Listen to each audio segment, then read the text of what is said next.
Let's talk about how to prepare for an invasion. Some would argue that the US is already under an invasion with what's happening at the border. But in either case, we're going to go over some prepping items that you need to stockpile. First up is antibiotics, because the chances of finding a doctor or a pharmacy during a full-on invasion is highly unlikely. Imagine a situation where you're already trying your best to survive, and on top of that you get an infection. And as you know, infections can be life-threatening. You don't want to survive through all the chaos just to get taken out by an infection.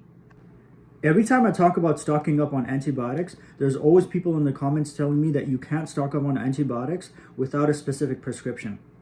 I have JASE Medical on my profile. They'll send you an antibiotics kit in advance. There's also my discount code. The important part is that they send you an emergency antibiotic guide with it as well. So you can refer to it and see which one you need to take based on your issue in case it's an all-out emergency and you can't speak to a doctor.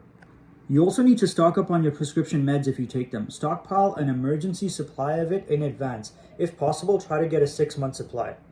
You also need to stock up on common over-the-counter medication like pain meds, cough syrup, allergy meds, etc. The regular services like garbage pickup and even your plumbing won't be available, so you need to be able to figure that out yourself.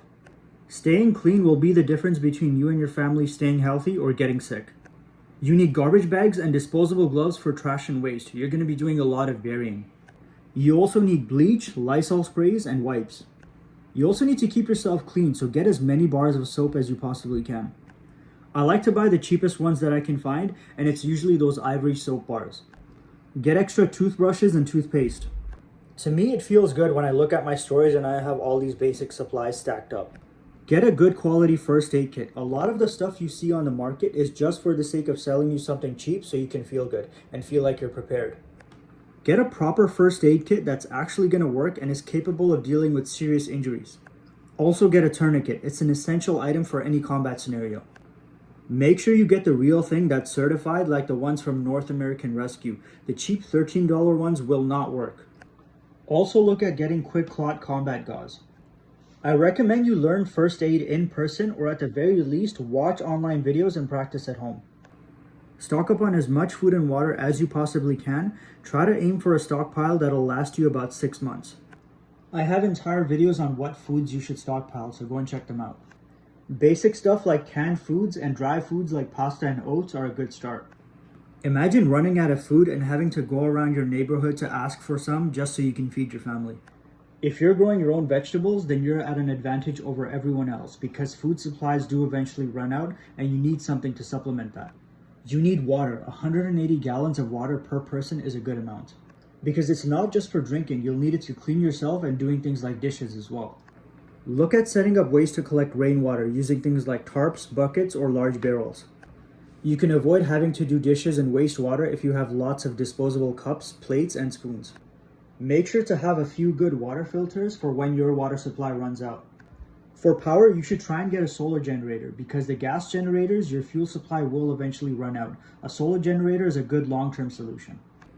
Get a propane heater and stove to keep warm and cook food. Make sure you have some flashlights and headlamps as well. You need to have a NOAA radio so you can get the latest updates on what's going on. You need to have something for communication between you and your group. It could be Baofeng radios or it could be walkie-talkies. Just remember that if you have a prepper group ready, you need to have plans to communicate and a meetup spot ready in advance before everything happens. Weapons will depend on which country you live in, but small arms and about 3,000 rounds of ammo is a good start. Weapons that use 5.56 and 7.62 are probably going to be your best bet. Also consider getting body armor, a combat helmet, and combat boots. If you're a prepper and you don't have a gas mask, then that's a big mistake. If there's some sort of attack, you don't want to be breathing in radioactive particles and dust or whatever's in the air. I have parcel safety on my profile with a discount code. If you decide to buy one, I would probably recommend the ST100X. Make sure you have one for each of your family members. A lot of you guys buy one for yourself and then forget about everyone else. For a situation like the one we're talking about, I would suggest hazmat suits as well. It's good to have potassium iodide to protect your thyroid from absorbing radioactive iodine. Maps, a protractor, a ruler, a pencil, and a compass to get around. It's not really easy to use maps, especially when you're going off-road, so make sure you learn how to use them properly. Get detailed street maps of your area and also get topographic maps as well. I'm gonna be honest, I'm terrible at using topographic maps, and that's something I really need to work on.